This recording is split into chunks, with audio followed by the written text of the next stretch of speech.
First thing in the morning, I'd wake up and there'd always be a text from him telling us good morning. And I didn't receive that text that morning. So I knew something wasn't right. And when I turned on the news, that's when I saw that his base had been attacked. Hope's husband, Dustin, worked as an overseas ISR pilot supporting the military. He'd been doing it over 10 years in areas that, were not the safest, but he always would reassure us that he was safe. But during his last rotation, and only 9 days away from coming home, his base was attacked. Hope told us he sacrificed his life in order to help save others. Greater love hath no man than he that lays down his life for his friends. And that's exactly what my husband did. He always did what was right, even in the face of evil, in the face of uncertainty. His choice was always to make the right choice, and it eventually cost him his life, but he's a hero. Dustin was really close with his daughter, Heaven, who had just turned 2. She'd sit and wait for his call every single day. It's like she knew when Daddy was going to call. And so the day that we found out, she held onto the phone and she just waited and waited. She was a daddy's girl. She still is.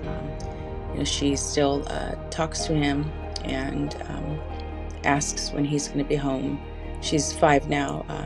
And with children that young, they just don't understand. So when Heaven came home from preschool one day with an invitation to the daddy-daughter dance, it was like someone had just sucker punched me, and I just felt the weight of the world just kind of on my shoulders. And my son was on the other side of the counter, and I just looked at him and he just knew, he knew something. And he says, "What?" And I said, "She got her invitation to daddy-daughter dance." And without hesitation, he says, I'll take her. Oh my goodness! That's for your bracelet. Here's your flowers. Which wrist do you want?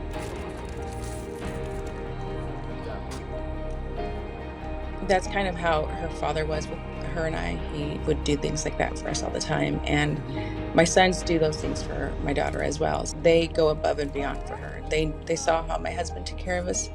And so they tried to follow in his footsteps. There was a moment where she looks up, and I'm trying to adjust my focus on my camera. And she looks up and she says, "Look, Mommy, Daddy's up there." She said, "I seen a heart, a cloud heart."